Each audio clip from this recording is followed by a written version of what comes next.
dia a todos, por cá, professor Rodrigo. Eu estou escolhendo deixar essa aula gravada para vocês, considerando alguma eventualidade que venha comprometer o desenvolvimento do trabalho. Eu também tenho alguns slides, muitos slides, e vou deixar também esse material salvo num formato de PDF, que vocês possam estudar para a nossa última avaliação, que eu deixo à disposição a partir da semana que vem, do dia 6, ficando aí com um período de 2 ou 3 dias para que vocês me respondam. Bom, vamos lá.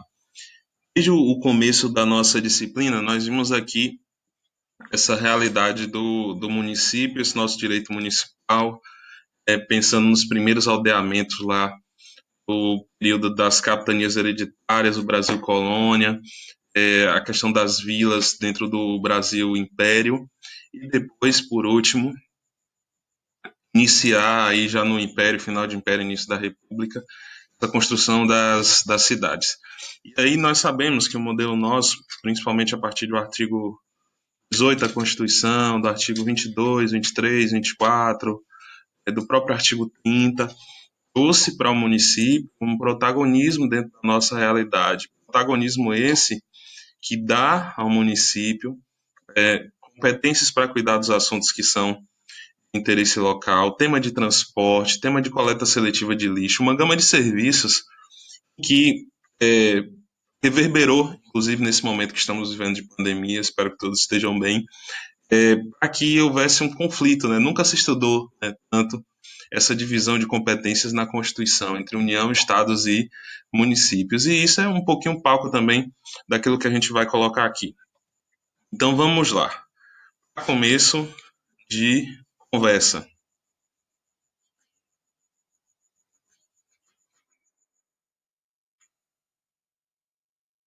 O aparelho não está funcionando.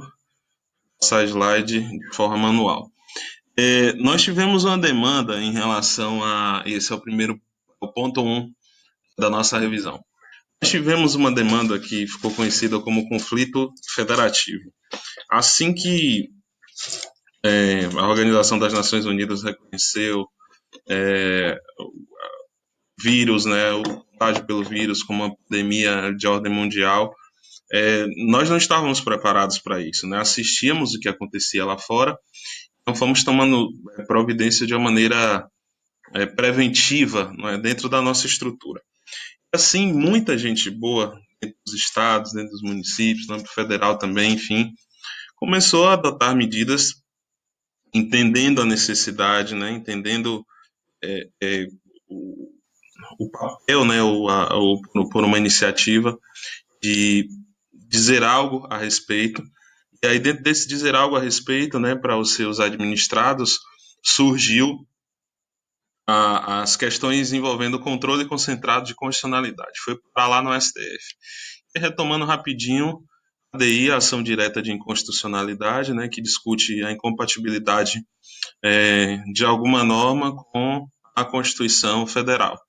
A DC, que é uma ação declaratória de constitucionalidade, muita gente não enxerga muita propriedade nisso, mas normas que entram no sistema, parece uma dúvida, gera muita discussão, gera muito debate, tema de repercussão geral, até que vem um dos legitimados que estão no quadro a seguir, e faz uso dessa medida justamente para que a Suprema Corte dê uma resposta final e declare constitucional uma norma.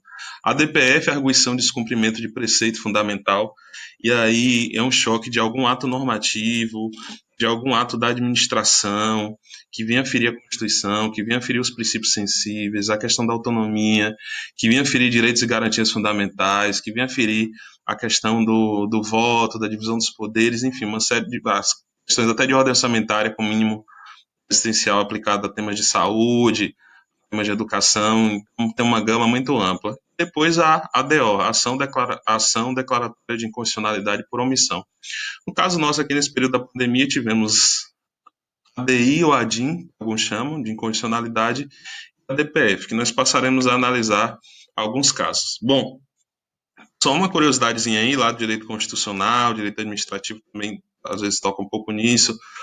Os legitimados, né, para as ações de controle de constitucionalidade são universais e especiais. O presidente da República é universal, mesa, Câmara dos Deputados da Câmara e do Senado são legitimados também universais, a Procuradoria-Geral da República, partido político com representação nacional e OAB.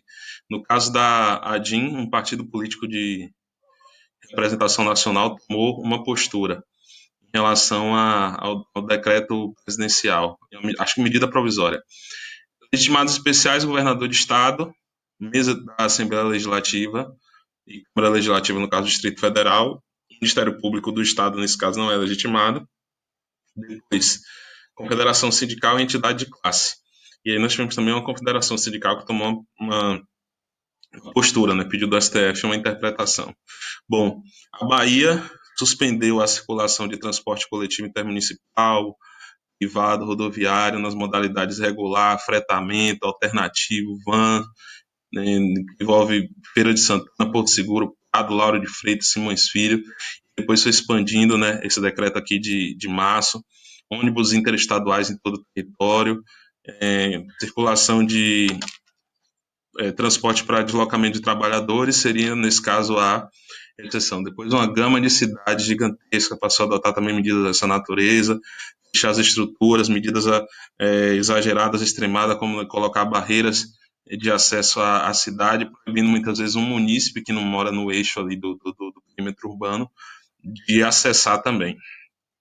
E aí, com base nesses decretos, a Bahia teve um, enfim, o PDT foi até o STF para poder discutir a medida provisória 926, 20 de março, né, do presidente da República, porque o presidente a medida provisória disse que a restrição excepcional e temporária dependeria de recomendação técnica da Agência Nacional de Vigilância Sanitária, no que envolve a questão de rodovias, portos, aeroportos, saída do país, locomoção interestadual e intermunicipal. Com isso aqui, o PDT colocou que essa medida provisória ela estava por ferir a questão da competência dos estados e municípios, né? Então deixava os estados e municípios reféns de mãos atadas, vinculadas aí a uma estrutura federal. E aí com isso, a medida cautelar colocou que o tema é de competência concorrente, porque envolve saúde. Com isso, o Celso de Mello, né, falou no campo pedagógico e na dicção do Supremo, declarar que o assunto de transporte, de circulação de pessoas, nesse caso, envolve o tema saúde, portanto, de competência dos estados e dos municípios. Né? Quando a gente vai lá para o artigo 30, o município pode exercer cooperação técnica com o Estado e com a União em matéria de saúde. Nós temos esse descentralizar do SUS, dos cuidados, da municipalização dessa estrutura de saúde, então não poderia a União determinar que os deslocamentos nessas estruturas ficaria por encargo de uma estrutura, de um órgão federal. Aí, nesse sentido, a decisão foi então de atacar a medida provisória do presidente da República. Depois, uma confederação de transporte, né, de transportadoras, foi ao STF contra o fechamento de divisas de estados e de municípios. E aí os caminhoneiros, as pessoas, né, que lidam com transporte ficaram muito prejudicadas com medidas de estados e municípios. Então já foi atacando também estado e município que estava fechando rodovias. E aí nesse caso ficou declarado também, né, que pedagogicamente o tema envolve saúde, então competência de estados e de municípios. Óbvio que, por exemplo, recentemente eu vi o prefeito de Tapetinga criando uma proposta de feiras politicamente corretas, atendendo as medidas sanitárias para que não houvesse fechamento de feira.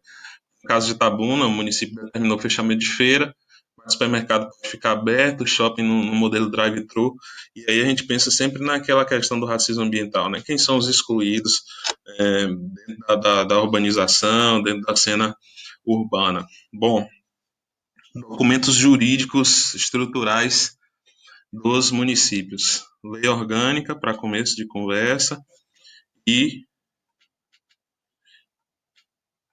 deixa eu regular, lei orgânica e plano diretor. Bom, a lei orgânica é uma previsão ampla, geral, né, como se fosse um ato constitutivo mesmo, né, do município, e o plano diretor como uma norma, né, encarregada de discutir a função social das cidades e a vocação das cidades, o direcionamento das cidades, previsão em torno do meio ambiente, do valor de participação, questão do orçamento, enfim, os direcionamentos da cidade. Na lei orgânica de Ilhéus, né, que foi um material até que eu disponibilizei para vocês, fala do plano diretor, então ela já abre alas para o plano diretor e diz que o plano diretor ele vai ordenar o território, falar sobre construções, que é um tema que a gente vai avançar logo mais quando tratar de meio ambiente, falar da preservação também, da urbanização, regularização de áreas urbanas para a população carente, é, reserva de áreas urbanas para implantação de projetos de interesse social e saneamento básico. Aí mais à frente fala que vai controlar edificações de zona rural, nos casos em que tiver destinação urbana, participação de entidades comunitárias no planejamento, acessibilidade a todos os estabelecimentos públicos, de gestão de resíduos e também um plano de conservação e recuperação da Mata Atlântica. Essas são pretensões, né, nesse caso, anunciadas em relação ao plano diretor. E aí, essa lei orgânica também ela se preocupa com a ocupação desordenada, e aí fala do parcelamento para a população carente, incentiva construções de conjuntos residenciais, a formação de centros comunitários, visando a moradia, é, criação de postos de trabalho, e aí entra em cena aquele tema que a gente estudou e discutiu, né, a regularização fundiária, né, enquanto política, né, desse ente local, destinada a atender principalmente as baixas camadas populares, permitir a cessão de uso, né, de áreas públicas, a pessoa também que habita um lugar, né, de maneira posse mansa, pacífica, ela o direito de usucapia, as variáveis de usucapião especial, usucapião extraordinário, a possibilidade também do próprio poder público, né, fazer essa cessão de uso para áreas que já perceba lá uma aglomeração de pessoas, né, e seja possível a partir disso ordenar, distribuir, chegar com serviços. E nós tivemos aquele filme, né, Se Essa Vila Fosse Minha, um documentário muito interessante, falando justamente de racismo ambiental. Muitas vezes esse tema de regularização fundiária o poder público não abraça por conta da questão da especulação, né, imobiliária. Uma crítica também que muitas vezes as pessoas elas querem ficar vinculadas ali, mesmo quando é numa área de proteção ambiental, né, numa encosta de morro, na beira de nascente, beira de mangue, ainda assim as pessoas querem ficar. Então é um calcanhar de Aquiles na realidade do município, justamente por conta dessas dificuldades, né, de causar um convencimento para as pessoas, né, aquelas possíveis atendidas por políticas de regularização fundiária, e ao mesmo tempo também, né, esse conflito de interesse, né, de patronato, de estruturas empresariais num determinado território como forma de especulação, como foi aquele caso lá da Vila do Autódromo. Dentro dos instrumentos urbanísticos, né, da lei orgânica, fala-se do poder de polícia do município, para que o proprietário ele dê a devida função social à sua propriedade. E aí, uma vez ele não dando, né, a devida função social da propriedade, ele vai precisar tomar algumas providências até para não vir a perder depois essa propriedade. E aí nós temos uma exorbitância, muitas vezes, né, do poder público, considerando até aquele princípio da supremacia do interesse público sobre o interesse privado. A gente verifica agora, quando discute o lockdown, quando discute essas medidas restritivas, no campo possessório também, ou nesse campo, né, da regularização, essa obrigatoriedade, né, de exercer poder de voz em relação ao proprietário, para que ele tome uma providência com a sua propriedade, as leis de solo de zoneamento, que fala do direito de preempção, ou preempção, como alguns chamam, direito de preferência do poder público de adquirir uma área do particular. Então, nós temos uma série de medidas dentro do nosso ordenamento que confere esse exagero, né, essa atribuição do princípio da supremacia do interesse público sobre o interesse privado. E aí, quem não está dando a função social pode ter a sua área parcelada ou receber uma notificação para ele que edifique de forma compulsória. O parcelamento aqui ele pode acontecer por meio de loteamento, em que o proprietário ele precisa criar até uma estrutura de escoamento de água, sanitária, de saneamento, as vias internas, enfim. E o desmembramento, né, que é uma divisão menor até do que um loteamento, já se aproveita desses aspectos de urbanização existentes. Pode cobrar IPTU progressivo no tempo, aumentando a alíquota, e por último, desapropriar a área com efeito de sanção, e aí nesse caso a pessoa não recebe dinheiro, mas pagamento de título da dívida pública. De, outro exemplo de princípio da supremacia do interesse público sobre o particular, nós temos a possibilidade, inclusive, de desapropriação por utilidade pública ou por interesse social, que é a pessoa recebe, entre aspas, né, um dinheiro, valor que é justo, né, na avaliação do município, de acordo com aquilo que é até estipulado de valor venal do imóvel. Por isso, parte de registros públicos, eu lembro de um colega que, logo no começo das aulas, ele, por já ter trabalhado em cartório, até comentou que as pessoas nem sempre elas se interessam em regularizar suas áreas, né, do ponto de vista de escrituração, enfim. E aí, muitas vezes, avalia um imóvel a menor, e esse avaliar um imóvel a menor, se porventura for desapropriado, vai pagar aquele valor cujo imóvel foi avaliado, o que consta nos assentamentos do imóvel. Plano diretor, nós temos a Lei Regente 10.257 de 2001, que fala de cidades sustentáveis, necessidade de gestão democrática, do orçamento participativo, de que haja um planejamento econômico conjecturado com o ambiental, para que haja serviços adequados de transporte, de habitação, a regularização que a gente já comentou, tudo aquilo que envolve política econômica, tributária, financeira e de gastos, atendendo aos objetivos do desenvolvimento urbano, para gerar o bem-estar geral, a fruição de bens nos diferentes segmentos sociais.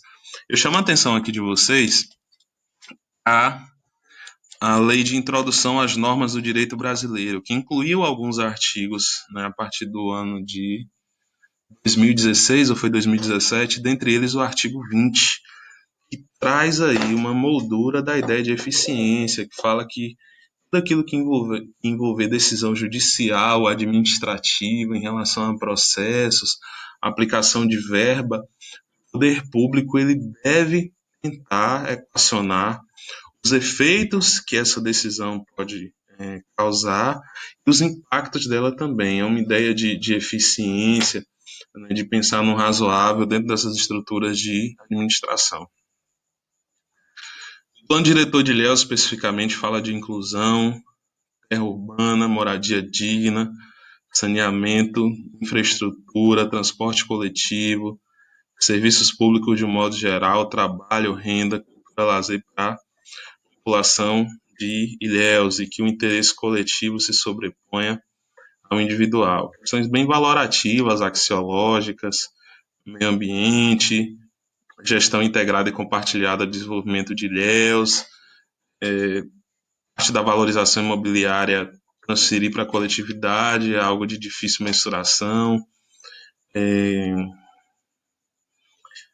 consolidar o município como centro regional, um polo turístico, uma sede de atividades produtivas, geradoras de renda. Tinha um professor do mestrado de cultura que dizia que Ilhéus é uma dama mal vestida, no sentido de que é uma cidade bela, com uma paisagem natural, um arquétipo cultural também, entretanto, sofrendo com gestões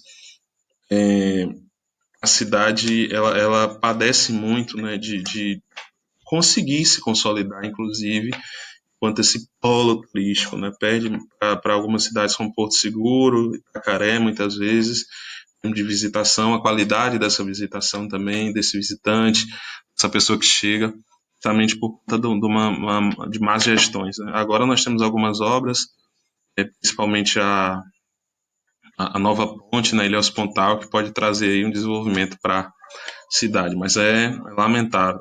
E aí, esses dias eu estava conversando sobre a possibilidade das escolhas trágicas nessa área do direito médico, na gestão das UTIs, que em alguns locais já tem mais gente precisando de UTI do que vaga de UTI. E eu fiz um comentário até de que as escolhas trágicas de agora, na verdade, elas foram antecedidas por muitas escolhas trágicas que fizemos no período eleitoral, infelizmente. Pois, o plano diretor diz que são temas prioritários: sistema produtivo, o item 2 que eu estava comentando, o turismo, a mobilidade, os, tem uma fragilidade muito grande nesse ponto da mobilidade, política habitacional, uso e ocupação do solo, organização institucional. E aí, dentro disso, né, dando continuidade a isso, surge esses poderes locais, né, que foi até assunto da semana passada. E aí nós temos base, lei de responsabilidade fiscal, estatuto da cidade, lei de improbidade administrativa, e podendo responsabilizar o gestor.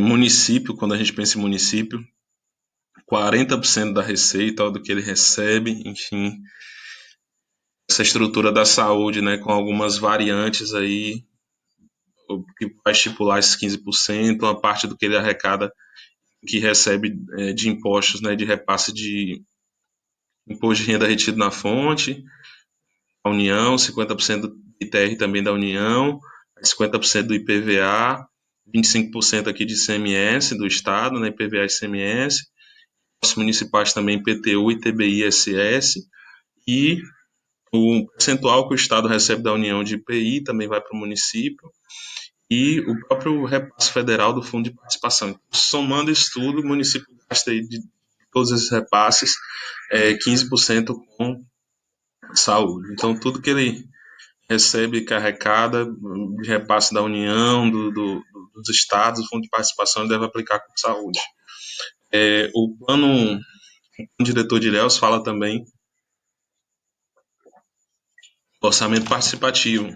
Eu comentei com vocês, não tomassem como uma medida graciosa, né, não enxergassem como algo gracioso, as vezes em que o seu gestor ele divulga a questão uma convocatória de audiências, enfim, para discutir o orçamento participativo. Isso porque uma obrigação, na verdade, né, e não uma obrigação imposta mesmo para que tenha validade, não algo gracioso por parte do gestor. Muitas vezes existe até uma fantasia, né, um fantasiar de, de audiências públicas justamente para poder. Às vezes eu dou umas pausas assim, fico raciocinando, mas vocês dentro lá do YouTube tem a possibilidade de acelerar o vídeo, né? Coloca lá aquela modalidade 1,25, 1,50, que aí vai dar para o meu vídeo de uma maneira mais sem pausas, né? Assim dizendo, sem intervalos de pensamento. Então é uma obrigação imposta, na verdade, ao gestor. E aí o município ele é obrigado a todo o gestor, né? A todo final de ano encaminhar o seu projeto de lei diretrizes orçamentárias prevendo o orçamento do ano seguinte. Eu coloquei lá para vocês 520 milhões, né, que ele é de previsão geral. Dessa previsão geral, salvo o melhor juízo, 120 e poucos milhões de saúde, recebeu mais um percentual agora por conta do período da pandemia, então possamos ser vigilantes também quanto a isso. Né? Então, na verdade, uma das viradas desse século cobra justamente essa participação nossa, né, nas questões de ordem pública, né, um observatório da cidadania, uma fiscalização constante, já que aquele poder encarregado de fiscalizar muitas vezes não faz o seu papel. E aí, o município possui uma estrutura de executivo e legislativo. Eu tenho a presença do município enquanto ente federado, a partir do artigo 1º, a partir do artigo 18 da Constituição. Então, já comentamos esse protagonismo, inclusive o Brasil, né, que escolheu dar esse protagonismo, né, para o município. Nem todos os lugares possuem essa aglomeração urbana, poder público local, né? Então, nossa estrutura privilegia os municípios. E aí, o prefeito da cidade, auxiliado pelo seu vice e secretários, dividindo o palco, administra o patrimônio, orçamento municipal, arrecadação também, a aplicação das receitas, devendo, né, na verdade, planejar, organizar, dirigir as obras e serviços do município. Então, foi aquilo que eu comentei, o prefeito é uma das representações sociais do município. Você olha para o município e pensa muito na figura do gestor dele, né, e associa diretamente à municipalidade. Isso pode ser bom, também ruim, a depender de quem seja esse representante. Nós temos, no caso do prefeito, o critério para ele ser elegível, 21 anos. No caso do vereador, 18 anos. Podemos ter de 9 a 55, e no caso de Ilhéus, 19 vereadores, por conta de que a população fica nesse patamar aqui. Alguns colegas fizeram ressalva até de que você queria Ilhéus tem até um pouco mais. Então, provavelmente, a próxima eleição, ao invés de 19, 21 vereadores. Coloquei aqueles vereadores, o que eles fazem, o que não fazem, foi só um ponto de reflexão. Os temas aí do município: interesse local,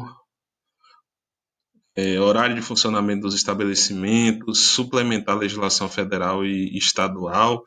Muitas vezes a norma ela tem um conteúdo que não ficou aclarado, que dá esse poder, essa possibilidade também para o município, e nesse caso ele suplementa. Tem obrigação de ter plano diretor, cidades com mais de 20 mil habitantes ou de relevante interesse turístico. É possível dentro do município projeto de lei de iniciativa popular, não muito visto, né, não muito comum.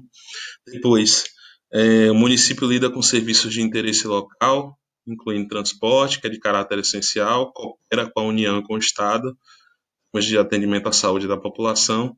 Nesse caso, barbearia, salão e academia fica como? A partir daquele decreto do presidente que diz que esses serviços também são essenciais. E aí, nesse caso, o poder de polícia, gente, do município, não é o poder de polícia da polícia segurança pública, é o poder da polícia no sentido de fiscalização. E o município autoriza o funcionamento por meio de licença, de alvará. E aí, já que ele autoriza, ele que controla o horário, o funcionamento, as condições. E aí, nesse caso, o decreto do presidente, ele ficou esquecido, invisibilizado, né, por parte de algumas governanças. Agora, também, notícia recente, né, ainda do dia 29, algumas prefeituras já estão promovendo uma abertura. Eu vi no noticiário Porto Seguro dando sinais aí de abertura de academia, enfim. Há quem diga também que nessa área nossa de educação é como se fosse quase que inquestionável o impacto, né, que houve a partir da pandemia, mas se não houver uma abertura lenta, gradual e se adotando procedimentos, felizmente algumas estruturas vão ruir. Então precisamos muito rediscutir até essa possibilidade de reabertura. Alguns estão pensando, se não morrermos do coronavírus, poderemos padecer questões econômicas mesmo. Enfim, então, muito complicado. E aí já já talvez teremos novidade em torno disso. Bom, é, dando continuidade, aqui nós já abrimos uma janela para um zoneamento e também questões ambientais no município e as suas responsabilidades. Para começo de conversa, o município cuida do lixo, o plano diretor de Ilhéus fala de estruturar uma política de resíduos sólidos para as cidades. Nós temos a lei que é a política nacional, que deu um prazo até 2020, depois já se discute a dilação desse prazo, principalmente pensando na questão da transformação de lixão em aterro sanitário. E aí, coleta seletiva do Brasil, menos de 10% dos municípios realizam, né, adotam essa prática. Traço lamentável. É, avançando mais até 2016, subiu para 18%. Melhorou um pouco, mas ainda assim é uma realidade difícil. A maioria dos municípios, inclusive, né, adotam coleta seletiva, sul e sudeste. E aí, população atingida por coleta seletiva até 2012, é, 7 milhões. Pouco, né? Pouco, muito pouco. E aí, nesse caso, discutindo o assunto, é, o resíduo sólido ele precisa ser repensado, né? A maneira de descartar, a maneira que nós consumimos, enfim, elas precisam ser melhor otimizadas. Isso é uma conexão direta com a questão da saúde, né? A fragilidade, a maneira como nós tratamos dos nossos resíduos afeta o solo, a água, é, acaba contribuindo para o aumento aí de germes, de insetos. Isso causa doença. Então, uma hora dessa, nós seremos obrigados mesmo, constrangidos, coagidos, através do poder coercitivo do Estado, a tomarmos providências em relação ao lixo. E aí a Política Nacional de Resíduo Sólido, ela fala até de um princípio lá do direito ambiental, que é o princípio do protetor-recebedor. Nós não temos uma abertura ainda dentro de outras normas em relação ao protetor-recebedor, mas vai chegar um tempo que seremos estimulados a preservar e seremos recompensados por isso. Mas ainda não temos postos de entrega voluntária, muitas estruturas de iniciativa privada, né, que criam isso de óleo, de descarte de bateria de eletrônico, de lâmpada, mas ainda muito, de forma muito tímida. A Lei 12.305 vai falar da necessidade de ter plano de resíduos sólidos dentro dos municípios, inventário dos resíduos sólidos, coleta seletiva, incentivo à cooperativa e associação de catadores, que fazem um papel de formiguinha muito importante, né, dentro desse nosso cenário, ameniza, né, um pouco o quanto que nós cuidamos mal dos nossos resíduos. E também a política de resíduos sólidos, ela fala de fiscalização de ordem ambiental, sanitária e agropecuária. Não existe nenhuma atividade que ela não tenha potencialidade de causar dano ao meio ambiente. E aí, por falar em atividade capaz de causar dano ao meio ambiente, nós temos aí a Política Nacional do Meio Ambiente e um foco dela para os municípios. E aí, dentro da Política Nacional, alguns mecanismos, entre eles o licenciamento ambiental, enquanto formato mínimo, digamos assim, para que determinadas atividades elas possam funcionar. E aí, a partir do licenciamento ambiental,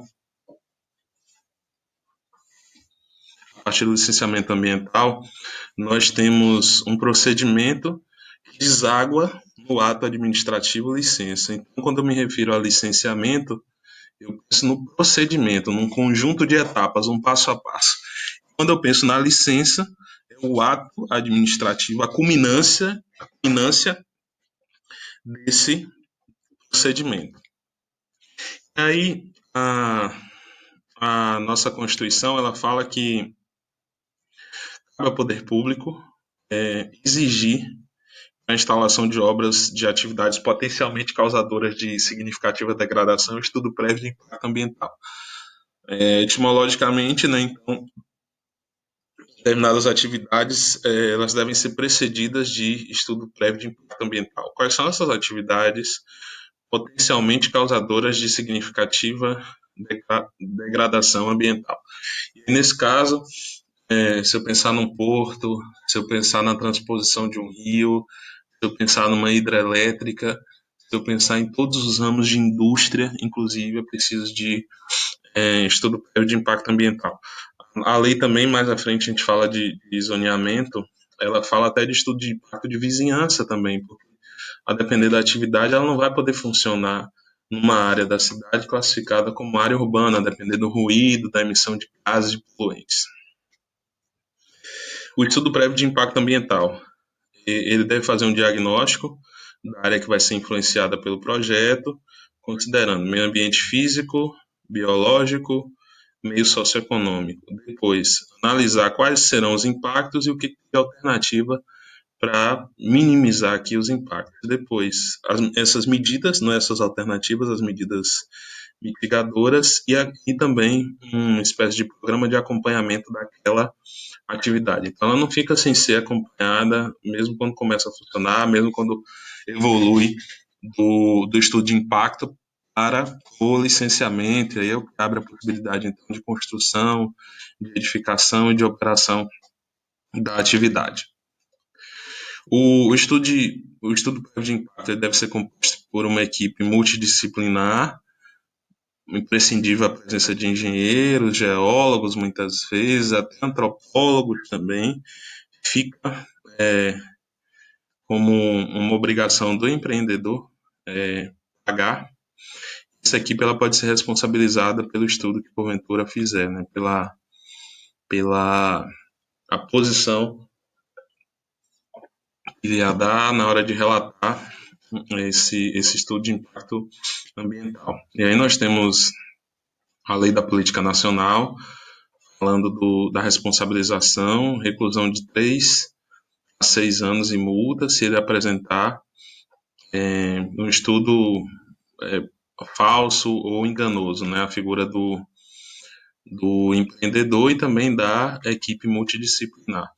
E a gente pensa até naqueles casos, né, de Brumadinho, de Mariana, aquelas catástrofes, né? O que a equipe multidisciplinar disse em torno daquelas áreas, né? Enfim, algumas falhas foram apontadas, inclusive no pós, né, algumas denúncias nesse sentido, prender o engenheiro responsável pela empresa, algumas medidas. Licenciamento. É um procedimento, conforme eu coloquei na palavrinha-chave, licenciamento é procedimento e licença é ato administrativo.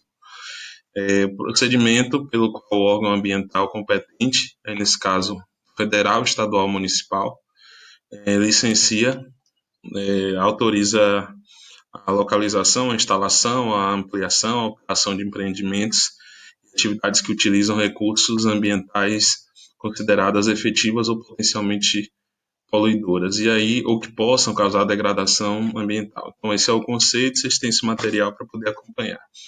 Como é que funciona? Um empreendedor, ele tem uma atividade que pode causar degradação ambiental. Se ela é significativa de grandes possíveis impactos, um estudo de impacto ambiental que se estrutura num relatório e aí depois disso o licenciamento. Se não é uma atividade significativa de degradação ambiental, o licenciamento junto ao órgão competente, e que é dividido em licença prévia, licença de instalação e licença de operação. Se for aprovado o estudo, aquelas que são de significativa degradação, se for aprovado o estudo de impacto ambiental, a partir culminando aí no relatório, ele vai poder então pleitear a licença prévia, licença de instalação e licença de operação. Algumas atividades tidas como efetivas ou potencialmente poluidoras, correndo risco de significativa degradação. Aqui um rol apenas taxativo, ou elucidativo e não taxativo. Minerais, indústria metalúrgica, mecânica, transporte, madeira, papel, celulose, borracha, couros e peles, indústria química, matéria plástica, texto, vestuário, calçado, muito comum aqui chegar direto para o município, é ele que vai licenciar, produtos alimentares e bebidas, todos os tipos de indústria, serviços de transporte, turismo, recurso natural. Então é uma área, uma gama muito grande. E aí o licenciamento municipal ele é autorizado pelo CONAMA. Há uma crítica, né, de que nós não temos uma codificação ambiental, então muitas leis esparsas e deveríamos ter um código e esses temas serem divididos em capítulos, né, os títulos desse código. O município ele pode ter licenciamento de atividade local, de impacto local, aquelas que forem delegadas pelo Estado ou delegadas pelo Estado, no caso, e sendo ouvidos aí órgãos da União, do Estado, do Distrito Federal. O que acontece muitas vezes é uma cooperação, né? O município ele não se sente apto, talvez, ou se sente inseguro com o licenciamento, e aí consulta órgãos estaduais e federais. O poder municipal, nesse caso, ele poder ele tratar, né, do tema licenciamento, ele precisa ter um conselho de meio ambiente, que vai ter um caráter deliberativo e um plano diretor. Um exemplo disso, um shopping center dentro da nossa cidade, uma indústria que chega, ela precisa então desse processo de licenciamento junto aos municípios. Como funciona o processo de licenciamento? O órgão ambiental é, define aí quais são os documentos necessários, os projetos para dar início ao requerimento da licença ambiental por parte do empreendedor. O órgão analisa os documentos, faz vistoria, vai ao local, solicita esclarecimentos, e depois a audiência pública, se porventura ser previsto na, na regulação, na regulamentação pertinente, se for de temas de significativa degradação ambiental, a necessidade de audiência pública. No estudo prévio de impacto ambiental, necessidade de audiência pública, consulta à população. No caso de Ilhéus do Sul teve consulta, Ferrovia Oeste-Leste também, uma polêmica gigantesca sobre os bens que as pessoas perderam por meio de desapropriação por não concordar com o valor indenizatório. É possível solicitar esclarecimentos, depois emissão de parecer técnico e, por último, deferimento ou indeferimento do pedido de licença. Disso é possível recorrer. O fato de ter a licença também, existem os períodos de cada licença, a licença prévia, a licença de instalação, a licença de operação, e a qualquer momento elas podem ser revogadas também. Sistema de zoneamento. O que é o zoneamento, gente? A lei de uso e ocupação do solo. Definir dentro do município, né, não de uma maneira engessada, quais áreas servirão para quais tipos de atividades. Então, atividade industrial, atividade comercial, atividade habitacional, área habitacional, enfim, isso levando em consideração a população, a circulação das pessoas, a emissão de poluentes, de ruídos e por aí vai. E o que se discute atualmente é uma superação desse modelo que estipula de maneira engessada, né, que a área vai servir para cada coisa, por um modelo que contemple um hibridismo, uma diversidade, desde que não cause comprometimentos. Então, fala-se muito em um zoneamento misto, né, podendo manter características que são marcantes da área, mas possibilitando também usos compatíveis por outros tipos de segmento. O que deve conter numa lei de zoneamento? Conceito de cada zona e também de incomodidade, né, o que não se cabe, o que não se permite naquela área. Parâmetros para isso, uma tabela com critérios de edificação, dos bens, enfim, nós temos aí a limitação administrativa para a área de orla, né, enquanto possibilidade, o construir também respeitando os limites das APAs, né, das áreas de proteção ambiental, encosta de morro, nascente, áreas, né, de mangue, e por aí vai. E alguns mapas também que vão aí categorizar a cidade. Onde é que eu encontro isso? Procurando geralmente a Secretaria de Obras do município. Dentro dessa área de zoneamento, nós temos também um estudo de impacto de vizinhança. E aí, dentro do estudo de impacto de vizinhança, uma lei municipal, ela deve, ou pode ser dentro da lei de zoneamento, ou uma lei específica, para falar de atividades de construção, funcionamento de determinadas estruturas, porque eu tenho que saber se essa atividade, uma vez eu querendo montar numa localidade, se essa localidade permite, e se uma vez permitindo, quais são os parâmetros que eu devo utilizar para poder não ofender a minha vizinhança.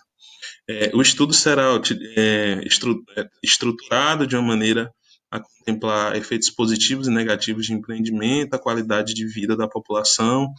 Ele deve levar em consideração adensamento populacional, uso e ocupação do solo, valorização imobiliária, o tráfego por transporte público, ventilação e iluminação, se ele vai comprometer ou não a paisagem urbana, natural e cultural.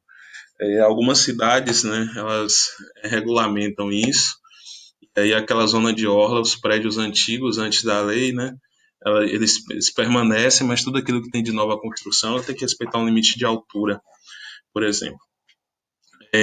O parcelamento do solo, e aí o proprietário lá, nós mencionamos a, a função social da propriedade, dizendo que é,